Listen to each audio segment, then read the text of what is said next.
Paz e graça do nosso Senhor Jesus Cristo, Deus de Deus, aos que não ouvem, que participam conosco esta dia 7 de março de 2023, nesta terça-feira, vamos gravar a terceira parte do curso de Teologia Básica do Dr. Charles Heary, com notas e alguns desalinhamentos em alguns pontos, da parte 70, da aula 70, Singularidade da Igreja. Nós vimos a primeira parte e a segunda parte deste estudo da eclesiologia bíblica, ou seja, o estudo da igreja.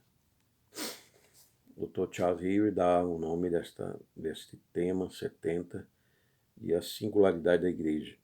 Nós vimos a primeira parte, falamos sobre a relação da igreja com o reino, dizendo que a igreja é reino, mas ainda não é um reino objetivo, com poder e grande glória na terra, visível pelo menos, mas o Pai já manda no universo e manda em todas as nações e governa todas as nações dentro dos seus limites, estabelece os limites das nações, tanto para o bem como para o mal, tanto para a guerra como para a paz. Nada pode ser feito abaixo do céu sem a sua autorização. Vamos fazer uma oração, primeiramente falando do grande amor do Pai por você que me ouve, pela sua igreja, que mandou o seu Filho, nosso Senhor Jesus Cristo, Deus de Deus, para cobrir com o seu sangue nossos pecados. Vamos orar a Ele. Senhor Deus, poder de Deus, tenha piedade de nós. Senhor Jesus Cristo, nosso Senhor, Deus de Deus, pedimos interceda ao Pai para este estudo, prepare nosso coração e nossa mente para te ouvir, aceitar a tua palavra. Pois o mundo carece muito da verdade, do conhecimento de vossa pessoa, do vosso Santo Espírito. Até mesmo essas igrejas agitadas pelo dia a dia das grandes cidades, pela cultura da época, agitada por essa cultura nossa da época, de muitas ilusões, de muitos enganos, e muitas guerras e perseguições, e de até monstruosidades. Defende nossos ouvintes, a tua igreja, protege com o teu amor que demonstraste na cruz por nós, e pela vontade do Pai. Amém. Então, essa singularidade da igreja, nós já vimos que este reino será objetivamente implantado, reedificado o tabernáculo caído de Davi, que é a função do Messias, por isso Jesus, nosso Senhor Jesus Cristo, é chamado Messias. Kyrie, o Senhor, que significa o ordenador das nações, o imperador, ele também, com poder e glória, o fará objetivamente e visivelmente na terra, depois da grande tribulação de 7 anos da angústia de Jacó de Israel. Falamos sobre o reino espiritual e o reino misterioso, que consideramos, então, toda a igreja no aspecto espiritual, o mistério ainda, né? Que nós ainda não é plenamente concebido vê-lo, e somente a pessoa de Jesus. Nós nunca jamais poderemos ver toda a igreja, nos nossos sentidos são limitados, né?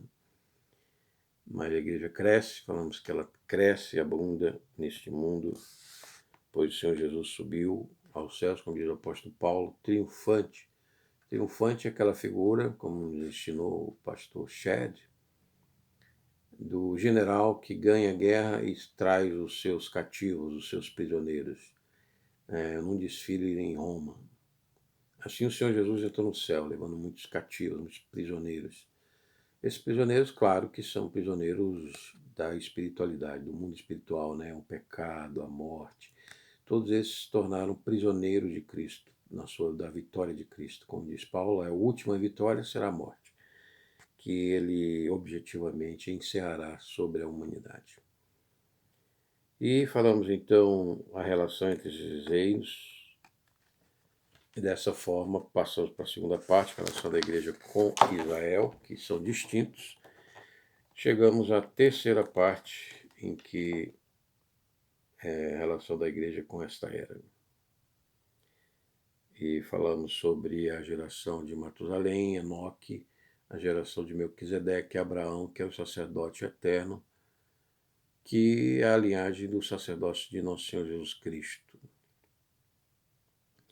E agora, a quarta parte, vamos falar a relação da igreja com Jesus Cristo e a relação da igreja com o Espírito Santo. A relação de igreja, Jesus diz, Mateus 16, 18, eu edificarei a minha igreja e as portas do inferno não prevalecerão sobre ela.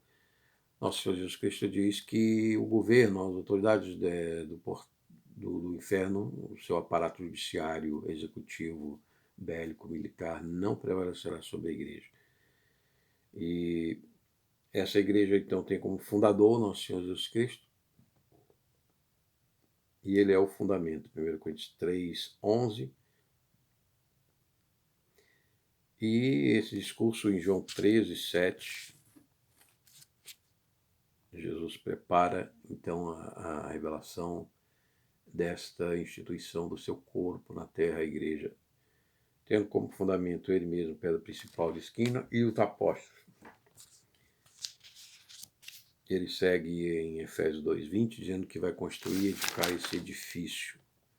E com a sua morte e ressurreição, ele compra a igreja com seu próprio sangue, dessa criação do mundo das trevas, e ascendendo em Efésios 1:20 e 23, esse mesmo poder que o ressuscitou, o colocou Nosso Senhor Jesus Cristo como cabeça, assentado à direita de Deus Pai. Ele é a rocha, e Pedro é a rocha que ele edificou, a rocha edificando a rocha. Sobre a rocha, Pedro. Ele fez Pedro rocha também, para edificar a sua igreja, como ele falou para Jeremias, o profeta, que iria fazê-lo como um muro, né? Então a igreja ela é fundada sobre rochas que são eternas e são celestes e têm o poder de resistir a qualquer tentativa de eliminação sobre a terra. Outro aspecto é que a confissão de Pedro, né, que ele era o Messias, Mateus 16, é também uma pedra de confissão, a pedra da confissão. Todo o livro de Hebreus fala sobre a necessidade de mantermos, mesmo em perseguição, risco de nossas vidas, a nossa confissão em Cristo Jesus, na sua igreja. E ele envia, então, em Pentecostes o seu Santo Espírito para dar dinâmica, movimento, dar dons à igreja, se organizar, para operar na igreja, nas mentes, nas almas, no coração dos cristãos que se batizam, operar os dons da organização da igreja.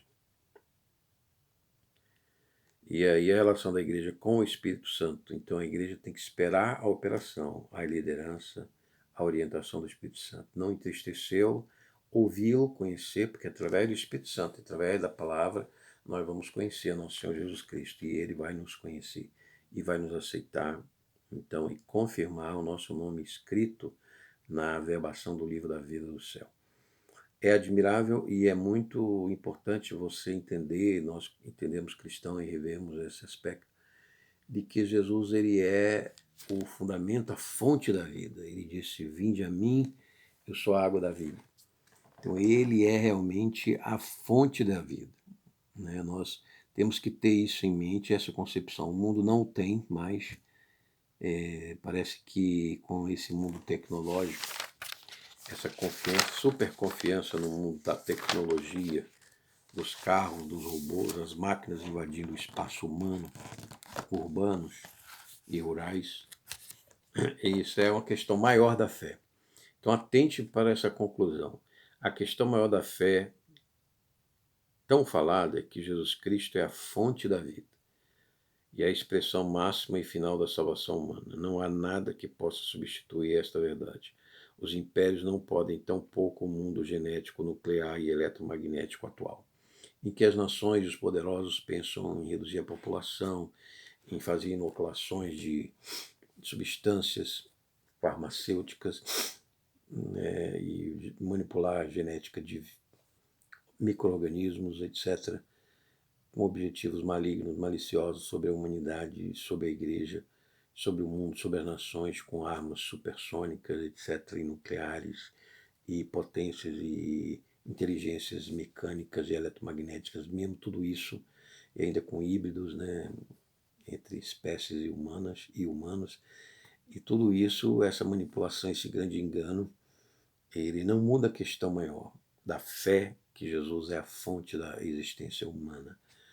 Nós não temos outra fonte, não temos outra rocha, outra segurança, senão nosso Senhor Jesus Cristo. Não temos outra luz, outro entendimento, outra sabedoria, senão essa, da sua palavra. E se fosse necessário tantos livros para escrever suas obras, como diz o apóstolo João, não daria conta a sua sabedoria, ou a profundidade da riqueza, da sabedoria de Deus em Cristo Jesus. Então, esse amor do Pai revelado a você e a mim deve ser preservado pela nossa confissão, sob até mesmo ameaças de morte, de perda de vida, de patrimônio, etc. E por falta dessa fé, dessa firmeza, é que muitos estão indo para o caminho do desespero, da desonestidade, do roubo, do crime, da corrupção, da imoralidade, né? Essas tatuagens malucas, piercing no seu templo, que é o corpo do Espírito Santo. Jamais faça isso no seu corpo cristão do Espírito Santo. Cremação. O corpo é santo, não volta à terra, não à cinza.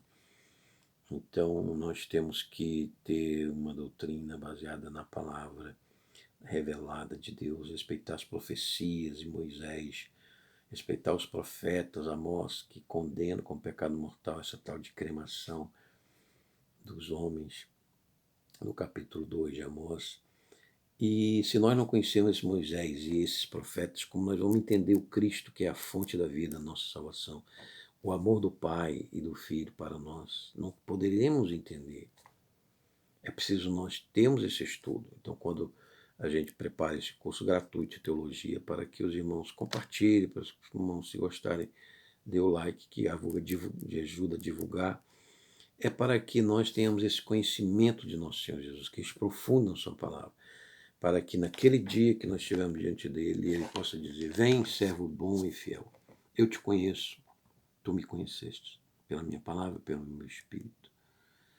E aí a gente, não, agora invadido o mundo ocidental, invadido por culturas e seitas e ensinos orientais, dessas falsas religiões, que manipulam com o dedo, aí diz, aqui tem um ponto isso, tem um ponto aquilo, e atrás você vai atrás daquela coisa, aquele exercício, daquela tatuagem, e atrás tem uma religião maligna ali, né, como esporte do surf, eu vi, que veio da Polinésia, aí, que veio do Haiti, etc., dessas comunidades indígenas que têm aí deuses estranhos do hinduísmo, e eles trouxeram do Oriente aí essa cultura de surf como religião. Então a pessoa vai fazer um esporte e entra numa religião. É muito cuidado, muito perigoso o mundo de hoje, principalmente para os jovens, para os adolescentes. Por isso nós estamos fazendo esse curso. Acompanhe o nosso curso de Teologia Básica na Palavra. Esse curso de Charles Ewing não está criticando a sua igreja, não está criticando a sua comunidade, mas está procurando alertá-la para os riscos de um desvio da palavra revelada por nosso Senhor Jesus Cristo, que foi que é a pedra fundamental dessa igreja, é o corpo espiritual, chamado místico, mas não tem nada de místico, é um corpo real, objetivo. A igreja está aqui, nós somos o corpo de Cristo. Cuide do seu corpo, cuide da sua saúde, cuide da sua mente, principalmente da sua fé, que esta é a fé que nos liga ao Espírito. Amém? E você então quer aceitar Jesus, se você não aceitou como Senhor e Salvador, faça oração, me arrependo dos meus pecados, aceito Jesus, nosso Senhor Jesus Cristo, Deus de Deus, como meu único Senhor e Salvador, e a sua palavra. Procure um batismo na comunidade cristã depois dessa confissão. E você que nos assiste, esteja na paz, esse que vos falou, Alf, oferecimento do Ministério da Igreja de Nosso Senhor Jesus Cristo, Deus de Deus, luz da luz. Este que vos fala, Alf, oferecimento do Ministério também, associado desde 1998, World Ministry for Jesus Anointed Church. Paz e graça. Tenha uma boa noite, bom dia, boa hora. Abençoe Deus Pai, Filho e Espírito Santo, agora e sempre. Amém.